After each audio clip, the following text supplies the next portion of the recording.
লালবাজার থেকে ধৃত সঞ্জয় রায়কে মেডিকেল চেকআপ করার জন্য এসএসকেএম হাসপাতালে নিয়ে যাওয়া হয়। তারপর সেখান থেকে সঞ্জয় রায়কে সরাসরি সিজিও কমপ্লেক্সে নিয়ে যাওয়া হয়েছে। তাকে কলকাতা পুলিশের আধিকারিকরা সিবিআই এর হাতে হস্তান্তর করেন। পাশাপাশি কলকাতা পুলিশের তরফে মামলার সমস্ত নথি এবং বিভিন্ন জিনিস যা ঘটনাস্থল থেকে বাজেয়াপ্ত করেছিল পুলিশ, সেই সমস্ত জিনিস সিবিআই এর হাতে হস্তান্তর করেছে কলকাতা পুলিশ। तुम अकेला थे, कोई आतंकी था? चलो भाई,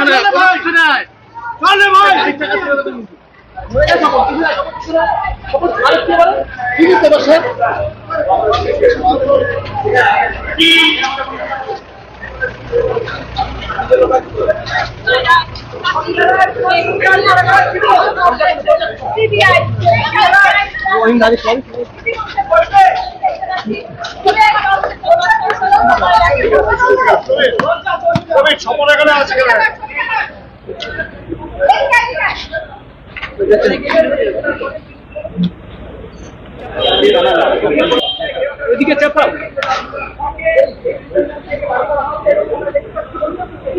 এবারে এই খুলবে তো এরকম করবেন না, তাহলে একটু সাথে একদম ওদিকে সিবিআই এর গোয়েন্দারা আমরা দেখতে পাচ্ছি সঞ্জয় রায় প্রিজন গার্ডের ভেতরে লুকিয়ে সে কিন্তু বসে রয়েছে এবং কলকাতা পুলিশের অফিসাররা তাদের চেষ্টা যাতে কোনো মিডিয়া কর্মী তার সঙ্গে কথা না বলতে পারে, অর্থাৎ ব্যাংক থেকে সঞ্জয় রায়কে নামানো হবে।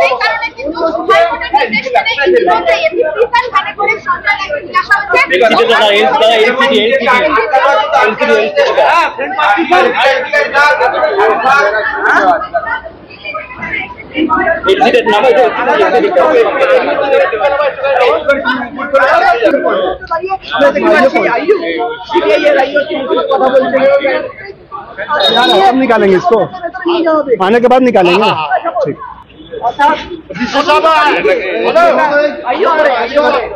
कौन आ रहा है?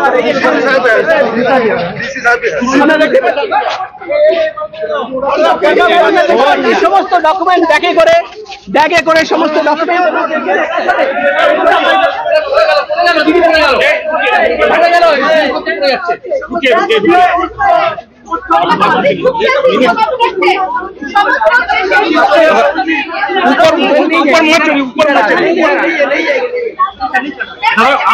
आप बोले कि हम जानते हैं, यही तो बहुत हो जाता है ना, फिर हम लोगों को अच्छा नहीं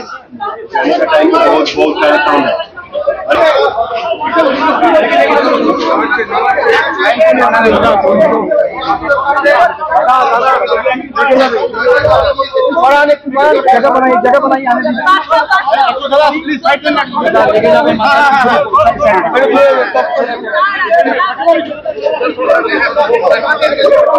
बड़ा बढ़िया शॉट होना चाहिए, बड़ा